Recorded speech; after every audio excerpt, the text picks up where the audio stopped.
فتبينوا أن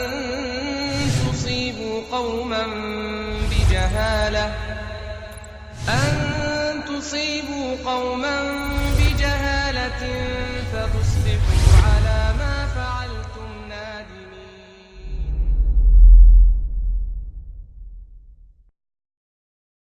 Isu yang sangat berkembang pada saat ini adalah Islam Nusantara. Apa itu Islam Nusantara? Ada yang mengatakan bahwa ini adalah Islam yang harus disesuaikan dengan kultural Indonesia. Kultural Indonesia, adat istiadat Indonesia. Artinya apa?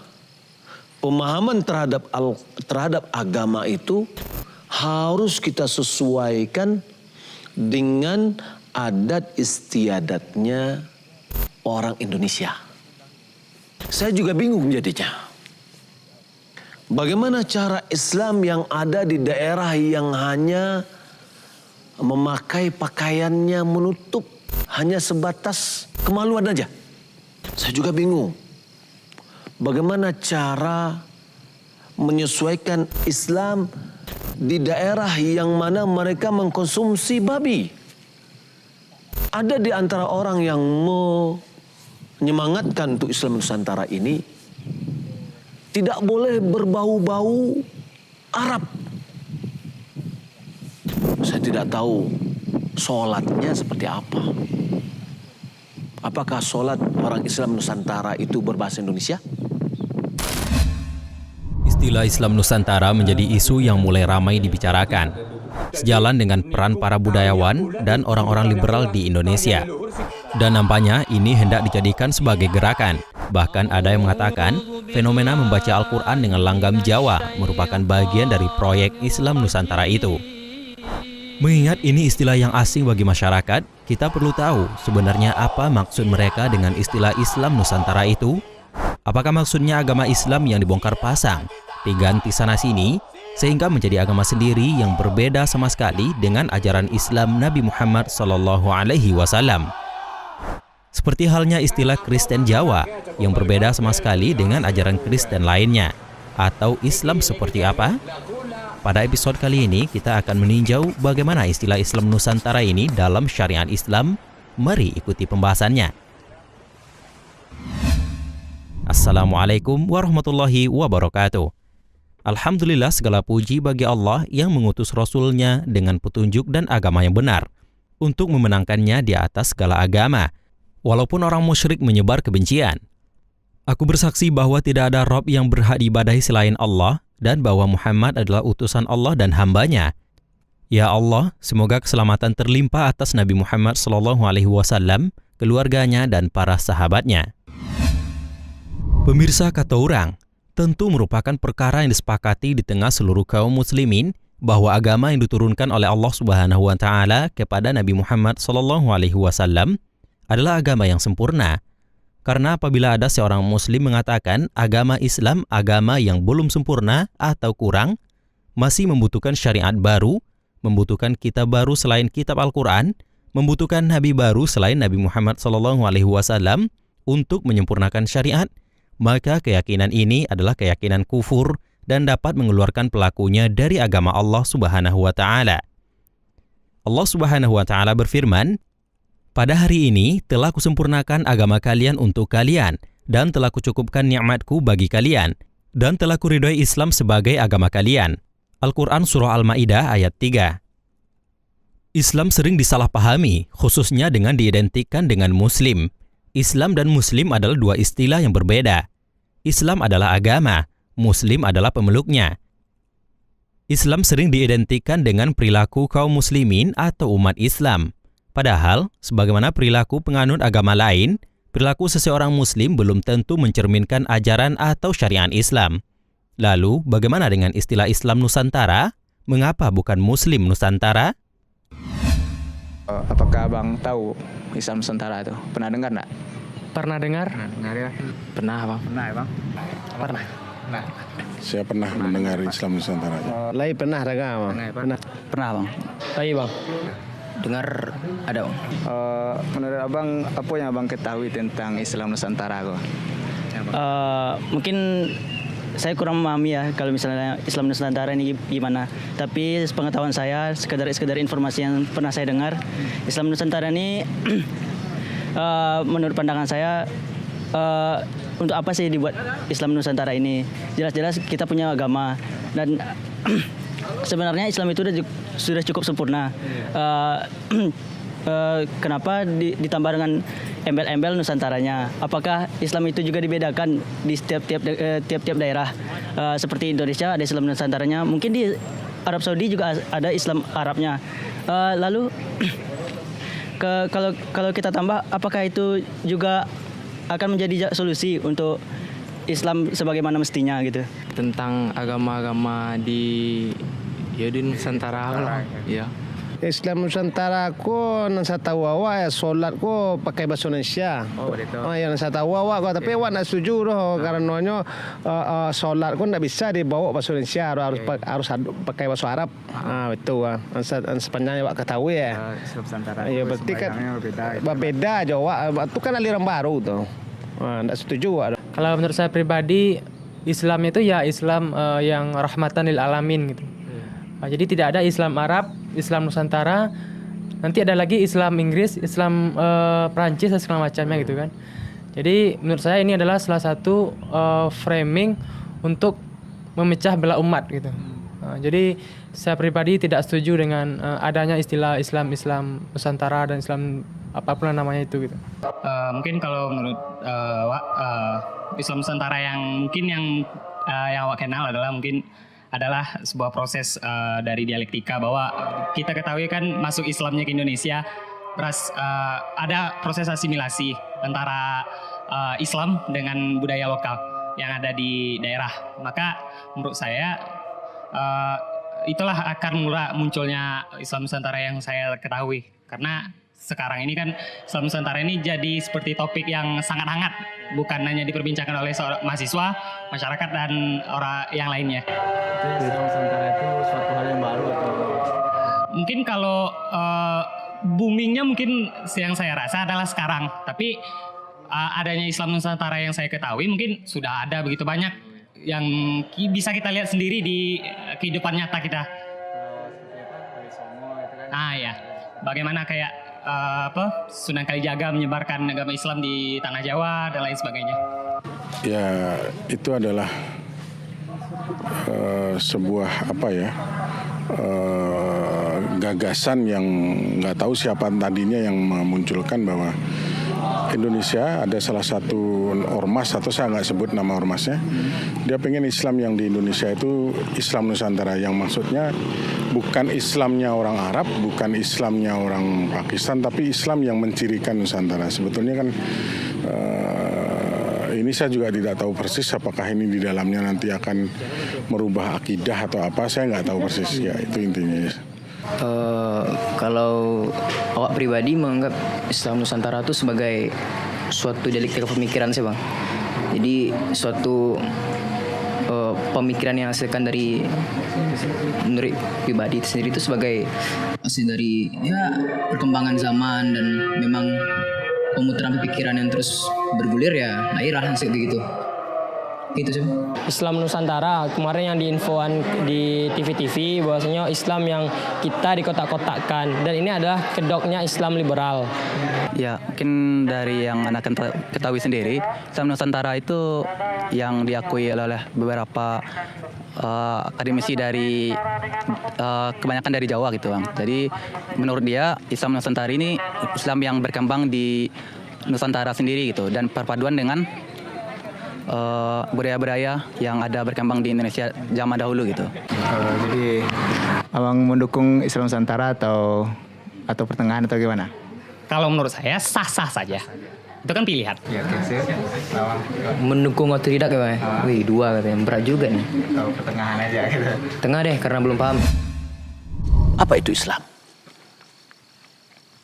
Islam yang didefinisikan oleh ulama berasal dari al-istislam. Apa itu istislam? Penyerahan diri.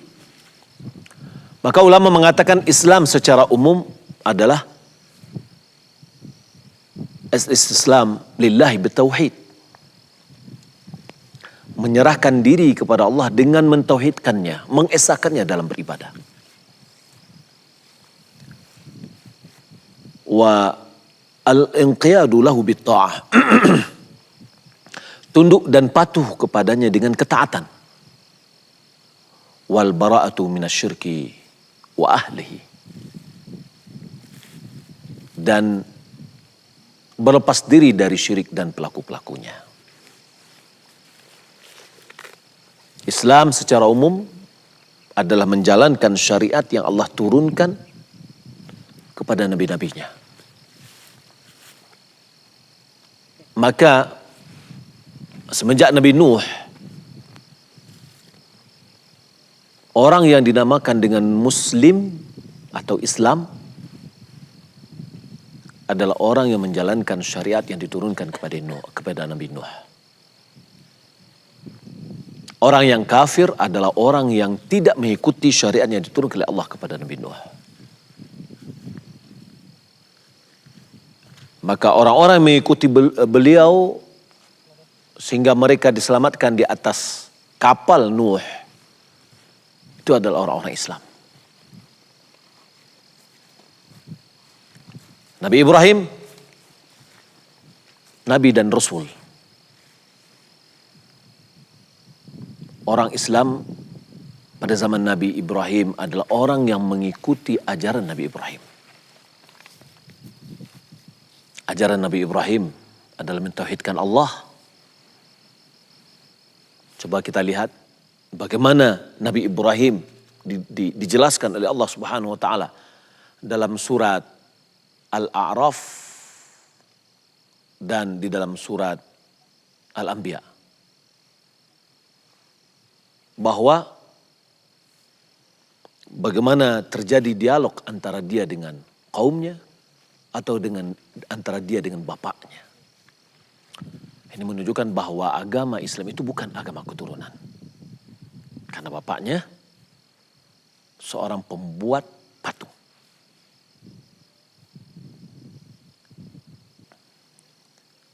Maka Nabi SAW diutus rahmatan lil alamin. Sebagai rahmat untuk alam semesta. Nabi-nabi sebelumnya diutus kepada kaumnya saja. Walaqad ba'atsna fi kulli ummatin rasulan an ya'budullah wajtanibut taghut. Kami telah mengutus pada setiap kaum, kepada setiap umat seorang rasul. Yaitu mengajak ibadatil Allah dan jauhilah taghut. Taghut adalah yang diibadati selain pada Allah. Apakah bebatuan, pepohonan, kuburan, atau yang lainnya. Agama Islam Allah Subhanahu wa taala tersempurnakan dalam surat Al-Maidah ayat ketiga yang berbunyi al-yauma akmaltu lakum dinakum wa atmamtu alaikum ni'mati wa raditu lakumul Islam madina. Pada hari ini aku telah sempurnakan bagimu akan agamamu dan telah aku sempurnakan nikmatku atasmu dan aku telah ridha Islam sebagai agama bagimu. Islam tidak disebutkan di situ kecuali hanya adalah Islam. Maka oleh karena itu kaum muslimin dan muslimat yang dimuliakan Allah Subhanahu wa taala, Islam sudah sempurna. Disempurnakan oleh Allah Subhanahu wa taala Maha sempurna. Islam cocok untuk di mana saja, kapan saja, apapun bangsanya, maka dia adalah cocok. Islam sebagai rahmatan lil alamin, ya, pegangannya adalah Al-Quran. Pegangannya adalah Al-Quran. Dan yang kedua adalah sunnah Rasulullah SAW. Allah Subhanahu wa taala mengatakan, "Wa man ittaba'a hudaya fala yadhillu wa la yashqa." Siapa yang mengikuti petunjukku, kata Allah Subhanahu wa taala, dia tidak akan sesat dan dia tidak akan sengsara. Selama Anda berpegang teguh dengan Al-Quran, Anda tidak akan sesat, Anda tidak akan sengsara. Malah Anda akan mendapatkan petunjuk dan Anda akan mendapatkan kebahagiaan dunia dan akhirat. Nabi SAW mengatakan, taraktu fikum amraini ma in tamassaktum bihima lan tadillu abada, kitab Allah wa sunnati. Aku tinggalkan di tengah-tengah kalian dua pusaka. Selama kalian berpegang teguh dengan keduanya, kalian tidak akan sesat selama-lamanya. Yang pertama adalah kitab Allah dan yang kedua adalah sunnah Rasulullah SAW. Beberapa bulan ini muncul wacana Islam Nusantara di tengah masyarakat. Sebelum menjelaskan, kita harus sepakat terlebih dahulu apa yang dimaksud dengan Islam Nusantara. Kalau yang dimaksud adalah pemeluk Islam di Nusantara, maka seharusnya kalimat yang tepat adalah Muslim Nusantara, bukan Islam Nusantara. Sejauh ini, para pendukung gagasan ini memiliki definisi sendiri-sendiri yang juga tidak memiliki kejelasan.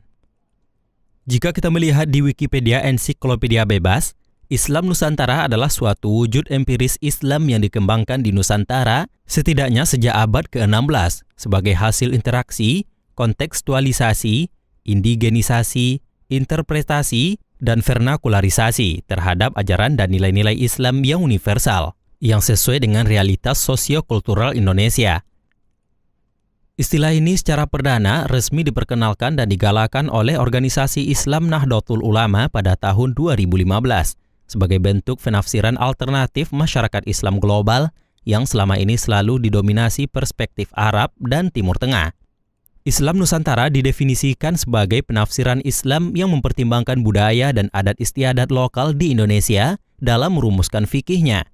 Pada Juni 2015, Presiden Joko Widodo telah secara terbuka memberikan dukungan kepada Islam Nusantara, yang merupakan bentuk Islam yang moderat dan dianggap cocok dengan nilai budaya Indonesia. Dikutip definisi istilah Islam Nusantara, menurut Azyumardi Azra, dia mengatakan, Islam Nusantara adalah Islam distinktif sebagai hasil interaksi, kontekstualisasi, indigenisasi, dan vernakularisasi Islam universal dengan realitas sosial, budaya, dan agama di Indonesia. Ortodoksi Islam Nusantara atau kalimat Asy'ari, fikih mazhab Syafi'i, dan tasawuf Ghazali menumbuhkan karakter wasatiyah yang moderat dan toleran. Islam Nusantara yang kaya dengan warisan Islam menjadi harapan renaissance peradaban Islam global. Ya, Anda boleh baca sambil tutup mata sebelah. Paham gak paham, anggap saja paham. Keterangan Pak Azra dijadikan sebagai acuan karena beliau bagian dari pelaksana inti proyek Islam Nusantara itu. Kita bisa perhatikan definisi Islam Nusantara menurut Pak Azra di bagian pertama. Islam Nusantara adalah Islam distinktif, artinya Islam yang unik. Tentu saja memiliki ciri membedakannya dengan lainnya. Sebagai hasil interaksi, kontekstualisasi, indigenisasi, atau disesuaikan dengan keadaan pribumi, dan vernakularisasi atau disesuaikan dengan kedaerahan, Islam universal dengan realitas sosial, budaya, dan agama di Indonesia. Bisa enggak Islam Nusantara itu diterima di Minang gitu? Apalagi Minang. Kemarin ini kan kita lihat statement dari Ketua MUI Sumbar. Beliau tegas menyampaikan karena memang Minangkabau berbicara tentang Minangkabau, berbicara tentang Islam. Falsafah kita adat pasandi syarak pasandi kitabullah gitu. Nah, itu pun sendiri di dalamnya tidak ada terkandung kata-kata Nusantara dan segala macamnya gitu. Jadi saya pribadi mewakili, saya pun orang Minang, saya rasa ini tidak akan diterima oleh masyarakat gitu. Tergantung sih Bang. Kalau ajarannya oleh sesuai kayak yang di Islam atau di tergantung penerimaan masyarakat sih Bang. Kalau menurut pribadi ya, saya sendiri juga sebenarnya kurang setuju dengan Islam Nusantara ini. Di sini kita kan mayoritas Islam. Jadi untuk jika ditambah lagi dengan Islam Nusantara itu akan menjadi dualisme gitu di Islam. Jadi kita itu mendaurkan budaya ke dalam agama, bukannya agama yang mengikutkan budaya gitu. Kalau menurut saya sih mau dikatakan menerima atau tidak diterimanya Islam Nusantara, mungkin dikatakan orang adalah sebuah aliran atau lain sebagainya. Menurut saya itu suatu hal yang itu kan pilihan masing-masing menurut saya, karena bisa dilihat bahwa Islam Nusantara itu kan masuk ke Indonesia, bisa diterima, bahwa waktu kita tilik lagi di sejarah kan bagaimana Sunan menyebarkan agama Islam di tanah Jawa, ada seperti bagaimana dia melakukan asimilasi dengan budaya yang ada di daerah tersebut agar bisa diterima. Tapi yang menurut saya sendiri adalah sebenarnya Islam Nusantara sah-sah saja, tapi tidak menghilangkan esensi dari akidah dan lain sebagainya, karena menurut saya Islam kan masalah bagaimana intisari dari ajaran Islam jangan sampai berubah. Itu saja menurut saya, karena selama itu berhubungan positif dan mampu membawa masyarakat memang ke jalan Islam yang sebenarnya seperti tidak ada salahnya menurut saya.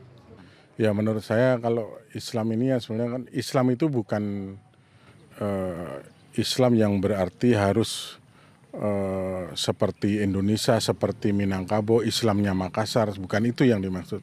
Menurut saya sendiri beragama Islam itu ya mestinya yang gimana, yang akidahnya yang gimana. Kalau Islam secara ajarannya ya bukan harus Islam Nusantara, harus Islam Minangkabau. Tapi menurut saya masyarakat Minangkabau itu kan masyarakat yang istilah kita bersandi sara, bersandi kitabullah. Artinya Islam yang ada di Minangkabau itu bukan Islam yang kemudian mengadopsi semua adat istiadat Minangkabau. Islamnya sendiri berdiri di Minangkabau ya fikihnya, ajarannya, akidahnya ya Islam itu sendiri yang kuat.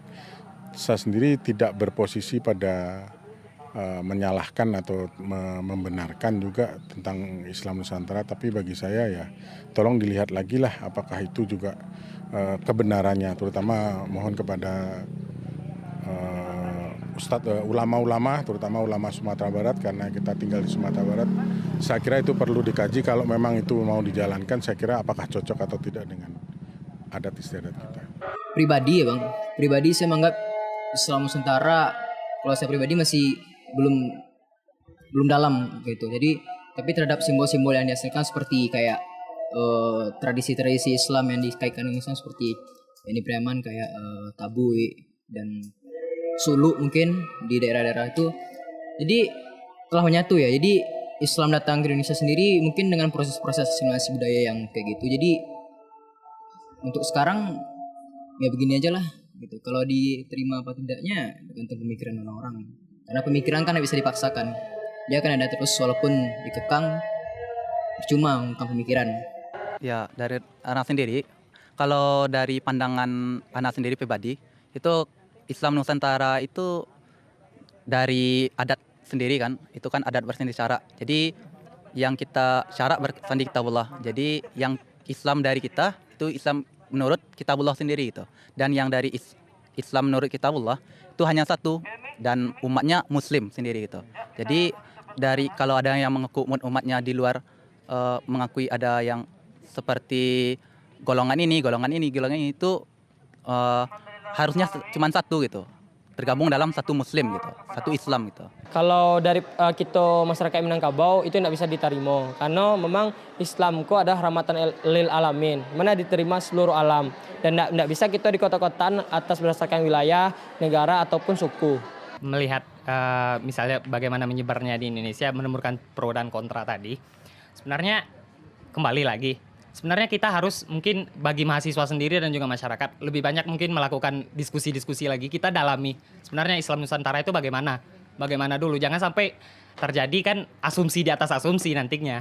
Yang akhirnya menimbulkan kita jadinya debat kusir. Bukan menjadi debat yang benar-benar menjadi kita mencari titik temu. Tapi menurut saya hasil bagaimana sejarah yang tadi sudah saya sampaikan bahwa itu kan hasil dialektika pemikiran, konstruksi berpikir orang. Bagaimana adanya pengaruh dari budaya dan lain sebagainya. Dan hal itu menurut saya tergantung diri kita masing-masing memaknainya. Karena kita punya pilihan loh. Hidup ini menurut saya pilihan. Kita berhak untuk memilih jalan mana yang kita pilih. Tergantung Itu ada hubungan sebab dan akibat. Apabila memang Anda mengambil suatu keputusan, Anda harus mempertanggungjawabkan konsekuensinya. Itu menurut saya seperti itu.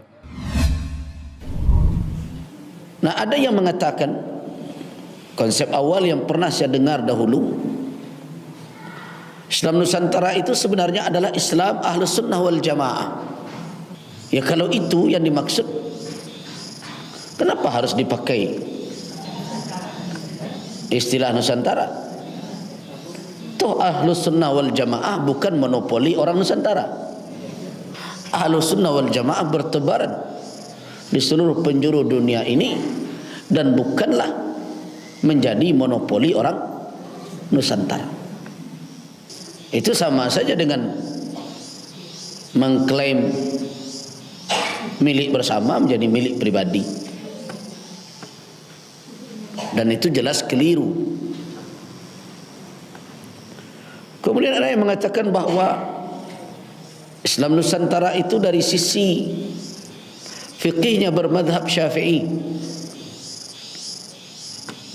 Kalau begitu adanya, yang bermadhab Syafi'i bukan hanya Islam Nusantara saja, dan bukan orang di Nusantara saja yang bermadhab Syafi'i.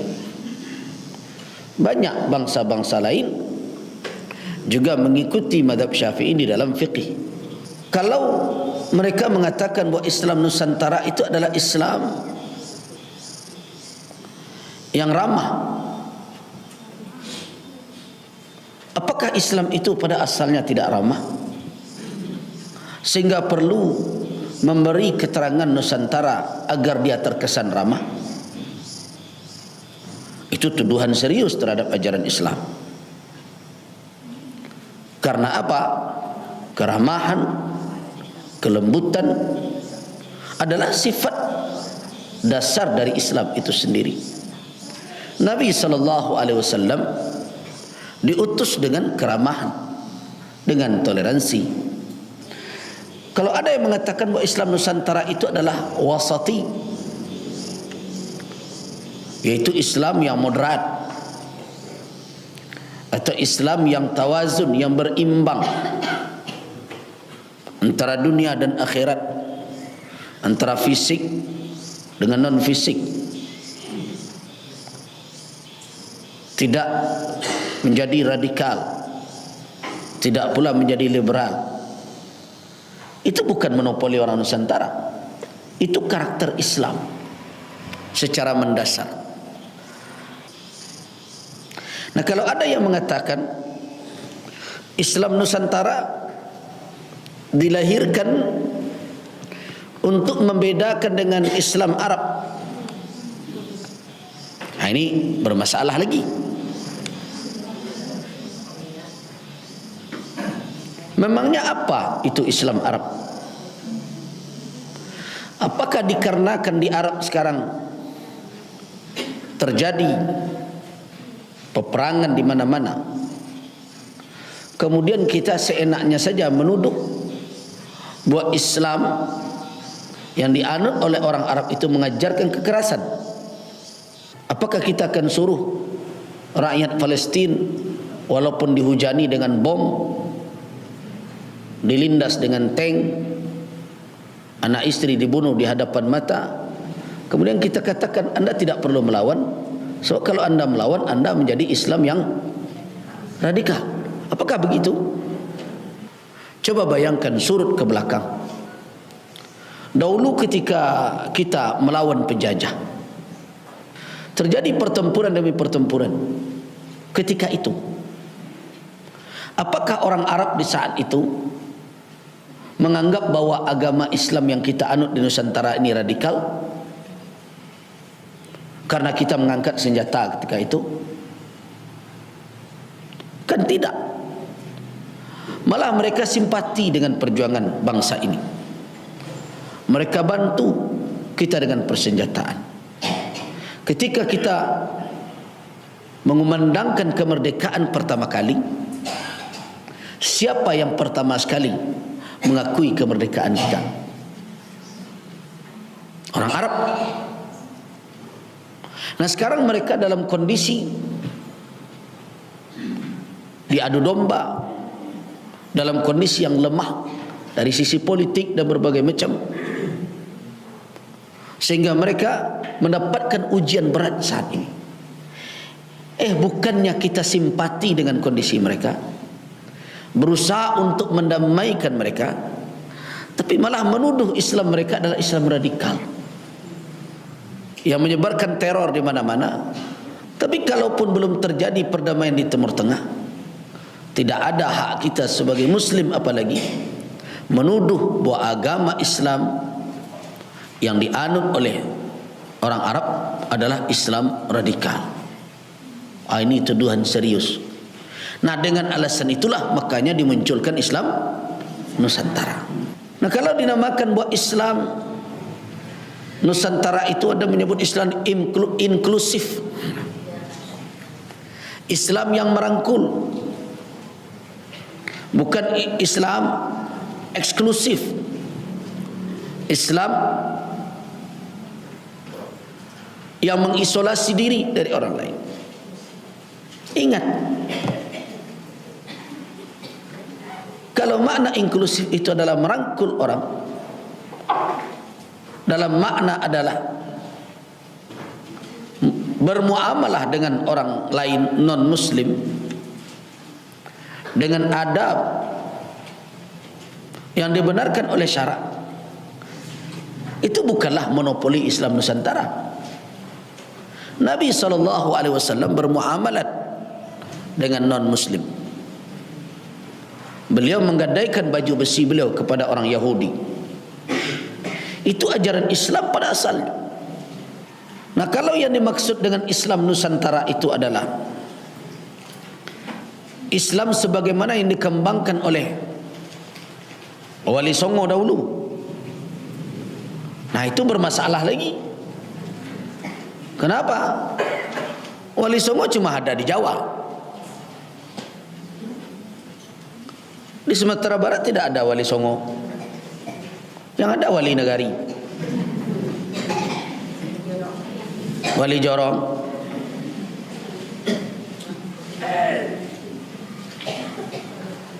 Nah, masing-masing daerah punya karakter.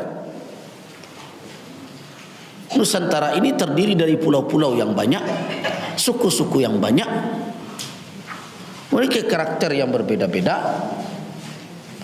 Dan ulama-ulama yang hadir di berbagai tempat di Nusantara ini melakukan pendekatan dakwah dengan beragam manhaj. Jadi kalau yang dimaksud Islam Nusantara adalah Islam yang dipraktekkan oleh Wali Songo dahulu, nah berarti itu menafikan daerah-daerah lain yang memiliki karakter dakwah yang mungkin tidak sama dengan model Wali Songo itu. Nah, kalau ini maksud dengan Islam Nusantara itu adalah Islam yang masuk dahulu tidak dengan peperangan tapi dengan damai, bukan di Nusantara ini saja Islam masuk dengan damai, di mana-mana.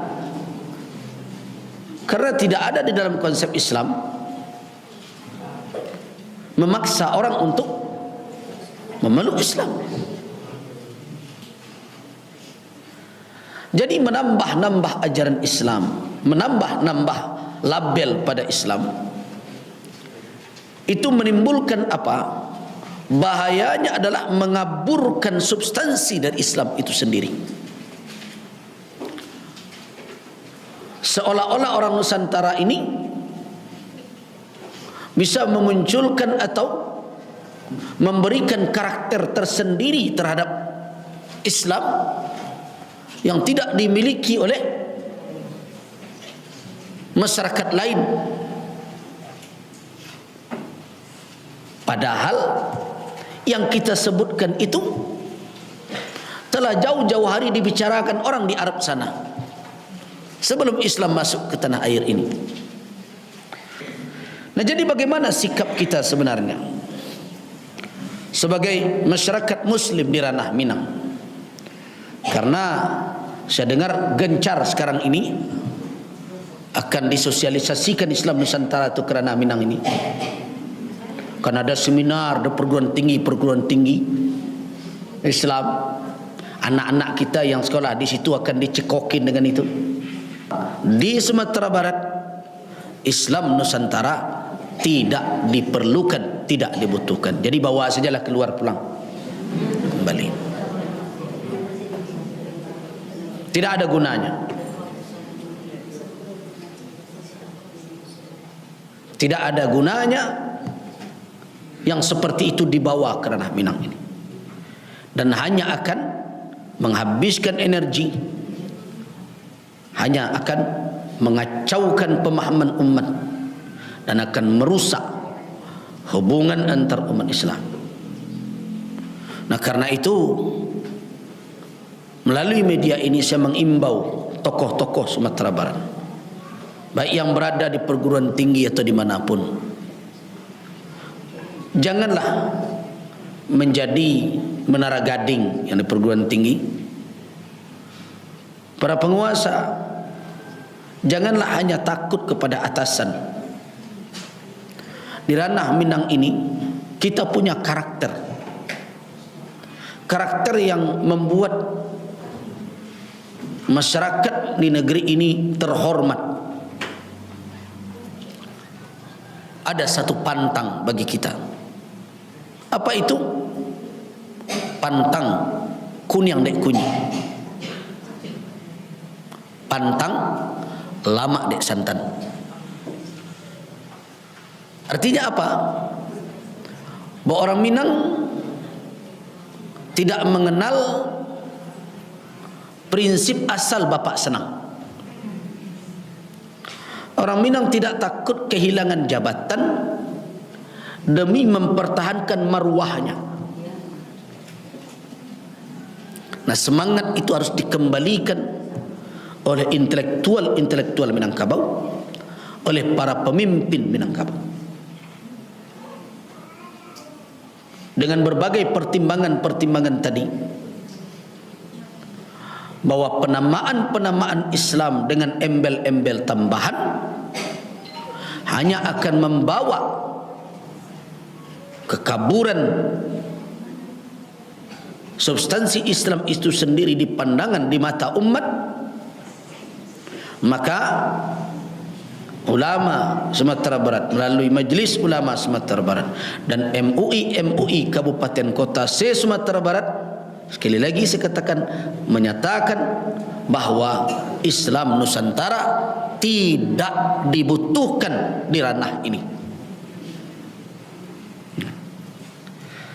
Jadi terus kita apa yang akan kita namakan Islam kita? Tidak ada nama tambahan. Al-Islam huwal Islam. Islam adalah Islam. Nah, jadi di Minangkabau tidak dikenal Islam Minang. Walaupun model masjid kita berbeda. Masjid awak bergonjong. Tapi tidak awak namakan Islam awak Islam Minang. Walaupun kita sampai pada kesimpulan memadukan antara nilai-nilai mulia, nilai-nilai yang baik dari tradisi yang ada, berada di bawah payung syariat. Bukan karena kita menyaring syarak dengan adat, tetapi kita tundukkan adat kita kepada pondasinya, yaitu adat bersandi syarak. Inilah teori yang benar, bahwa syariat adalah ukuran bagi umat untuk menjalankan tradisi, budaya, adat yang mereka pakai sebelum Islam itu. Syariat Islam yang menjadi ukuran. Kalau Islam tidak setuju dengan apa yang kita lakukan, seperti orang Minang dahulu suka menyabuang ayam, tinggalkan. Nah, kita sudah sampai kesepakatan itu, sudah menjadi semboyan bagi kita, menjadi falsafah hidup. Nah, walaupun kita sampai ke titik itu, tidak ada ulama-ulama kita semenjak dahulu mengatakan bahwa Islam yang ada di ranah Minang ini namanya Islam Minang. Tidak ada. Tetap Islam. Nah, kenapa itu? Karena nama Al-Islam adalah pemberian nama dari yang punya syariat, dari Allah Subhanahu wa taala. Seandainya Islam Nusantara aku ditekankan gitu lah. Masuk masuk ke Minang keceknya kan. Itu menurut Pak dampaknya nanti kata jadi gitu. Itu akan mempengaruhi kepada generasi-generasi yang mungkin kok yang ketek-ketek kan, kalau model awak bisa lah. Yang anak-anak awak kok ibu awak kan hanya Allah nang kadang tu itu lah kok. Islam Nusantara itu anda Allah maha anda Allah akbar lah itu segala puji bagi Allah, itu lah yang diucap dalam solat lah. Itu dampak mungkin akan merusak generasi dari Islam gua. Kalau mau tu habis itu kayak apa politik Yahudi sebenarnya mah. Politik Yahudi ndak cocok dah di masyarakat dah. Harus diberantas tuh. Ndak dia apa dah. Apa namanya tuh? Ndak bisa dikembangkan di Minang dah. Itulah menurut Pak ya. Sebenarnya sih Islam ini sudah jadi corak sendiri di ranah Minang ya Bang. Kenapa? Karena kan kita juga punya adat pesan di Sarak pesan di Kitabullah kan Bang. Jadi kalau misalnya ada lagi Islam Nusantara, itu juga akan menambah kesan yang mungkin akan terjadi fatal akibatnya untuk Islam, khususnya ranah Minang sendiri gitu. Yang namanya masyarakat Minang itu kalau dari dahulunya ya Bang, sampai saat sekarang dia tahu membedakan mana yang elok nak dan mana yang indah untuknya gitu. Dan saya pribadi kalau masyarakat Minang yang sebenarnya Minang, dia pasti akan menyaring, dia pasti akan memfilter dulu sebelum dia melakukannya gitu. Saya pribadi yakin masyarakat Minang tidak akan terima ini gitu. Dengan keterwakilan Ketua Majelis Ulama Sumbar yang telah menyampaikan sikapnya dengan tegas bahwa kita di Minang menolak adanya istilah Islam Nusantara. Dampaknya tentu agama kan di dasar negara kita adalah salah satu ketuhanan.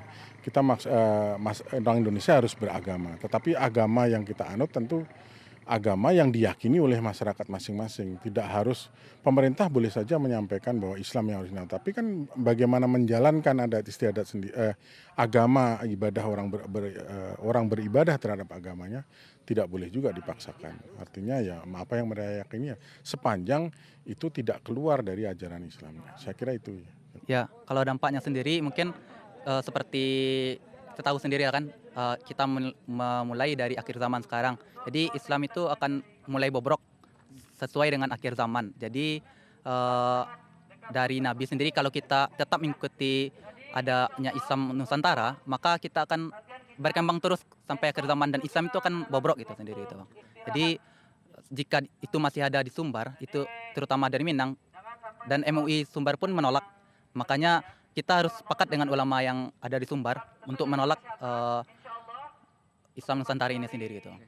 Nah, kalau dampaknya memang hari ini jadinya masyarakat kita ataupun anak-anak adik-adik kita di rumah jadi berpikiran bahwasanya Islam kok hanya sebatas di Nusantara seh. Ndak berpikir Islam kok lebih luas cakupannya. Jadi lebih ketek perspektif adik-adik aku. Jadi enggak Islam rahmatan lil alamin jadinya lah. Kalau kita melihat ke belakang, jika itu dimasukkan dalam isu politik, itu kacau. Jadi mungkin setahu saya yang mendukung itu kubu yang mana, yang nolak kubu yang mana. Jadi kan udah terbelah, jadi begitu. Jadi kalau dipaksakan itu kayak gimana gitu. Tapi kalau misalnya kita ya sebuah pemikiran, sebuah hasil dialektika pemikiran, ya bebas lah. Apalagi di ranah akademik kan, contohnya di UNAN. Ya bebas pemikiran seperti apa aja yang timbul ya. Serah lah gitu. Asalkan kalau Islam Nusantara itu mengatakan Nabi terakhir bukan Nabi Muhammad, itu kacau. Ataupun salat maghrib itu 4 rakaat, ya udah, itu bukan Islam lagi kan. Pokoknya Islam ya Al-Quran dan Sunnah udah. Oke, saya pribadi mengkhawatirkan ini kan, karena juga banyak baca referensi, baca buku dan juga postingan-postingan ustadz kan terkait dengan Islam Nusantara. Itu akan sangat berbahaya untuk generasi yang akan datang gitu. Karena anak cucu kita nanti yang ke depan dia tidak mengerti kan, sebenarnya Islam itu ya Islam rahmatan lil alamin gitu. Islam yang dibawa oleh ajaran Rasulullah SAW gitu. Dan hari ini ada beberapa oknum yang ingin memperpecah belah umat. Termasuk hari ini framingnya kan hari ini adalah Islam Nusantara. Yang kalau kita lihat lagi ke belakang, kita perdalam, itu ada kaitannya dengan jaringan Islam liberal, jaringan pokoknya bangsa-bangsa itu gitu. Jadi dahulu JIL tidak terlalu akhirnya hilang kan isunya. Hari ini dibangkitkan lagi dengan nama lain Islam Nusantara gitu. Ganti casing. Jadi saya pribadi dan mengajak juga semua masyarakat Minang dan seluruh rakyat Indonesia, jangan kita sampai terpengaruhi dan jangan sampai kita menjadi orang yang ikut-ikutan. Hidup itu butuh prinsip dan hidup itu butuh akidah yang kuat gitu. Saya yakin akidah orang Minang tidak akan mau tergadaikan oleh apapun janji-janji manis yang ditawarkan oleh penggerak-penggerak Islam Nusantara ini. Jika dibaca sepintas, gagasan lahirnya Islam Nusantara hanyalah gagasan untuk melawan istilah yang sering disebut sebagai Arabisasi Islam di Indonesia. Banyak kejanggalan. Dalam sejarah pergolakan antara Muslim tradisional dengan Muslim yang notabene dinilai non-tradisional sudah ada sejak dulu. Perbedaan pandangan antara Hamzah Fansuri dan Nuruddin Ar-Raniri, bahkan di kemudian hari antara Kiai Haji Ahmad Dahlan dan Kiai Haji Hashim Asy'ari. Apakah lantas menusantarakan satu pihak secara paripurna dan menonusantarakan yang lain? Agaknya kurang bijak dengan standarisasi semacam ini. Dengan kehendak dan ilmunya, Allah menciptakan manusia berbeda-beda, berbeda bahasa, warna kulit, suku bangsa, corak budaya, dan sebagainya. Namun Allah mempersatukan mereka semua di dalam agamanya yang satu, yaitu Islam. Allah berfirman, sesungguhnya agama yang diridhoi di sisi Allah adalah Islam. Al-Quran Surah Ali Imran ayat 19. Namun dengan kehendak dan hikmahnya pula, Allah telah menakdirkan umat Islam ini berpecah belah sebagaimana umat terdahulu, yakni Ahlul Kitab, telah terpecah belah. Allah berfirman, jikalau Rabbmu menghendaki, tentu Dia menjadikan manusia umat yang satu. Tetapi mereka senantiasa berselisih pendapat, kecuali orang-orang yang diberi rahmat oleh Rabbmu, dan untuk itulah Allah menciptakan mereka. Al-Quran Surah Hud ayat 118-119. Manusia senantiasa berselisih pendapat. Lalu, apakah setiap perselisihan pendapat itu dilarang? Apakah setiap perbedaan pendapat akan membawa kepada perpecahan?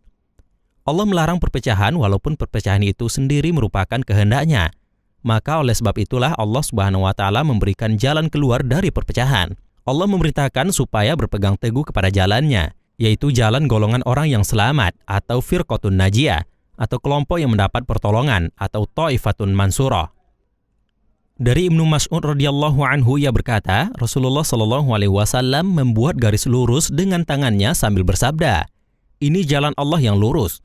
Kemudian beliau membuat garis-garis di sebelah kanan dan kiri, sambil mengatakan, ini jalan-jalan menyimpang. Tidaklah setiap jalan melainkan di dalamnya ada syaitan yang menyeru atau mengajak ke jalan itu. Kemudian beliau membaca firman Allah, dan sesungguhnya ini adalah jalanku yang lurus, maka ikutilah dia.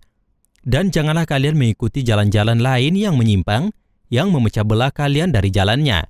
Demikian dia mewasiatkan kepada kalian, mudah-mudahan kalian bertakwa. Hadis sahih riwayat Imam Ahmad dan Imam An-Nasa'i. Rasulullah Shallallahu Alaihi Wasallam juga bersabda, wajib atas kalian untuk mengikuti sunnahku dan sunnah para khulafaur rasyidin yang mendapat petunjuk. Berpegang teguhlah kepadanya dan gigitlah erat-erat dengan gigi geraham kalian. Hadis riwayat Imam An-Nasa'i, At-Tirmizi. Hadis ini adalah hadis hasan sahih. Wallahu a'lam bis-shawab. Alhamdulillah sampailah kita pada akhir acara pada episode kali ini. Semoga mencerahkan. Subhanakallahumma wa bihamdik, asyhadu an la ilaha illa anta astaghfiruka wa atubu ilaik. Wassalamualaikum warahmatullahi wabarakatuh.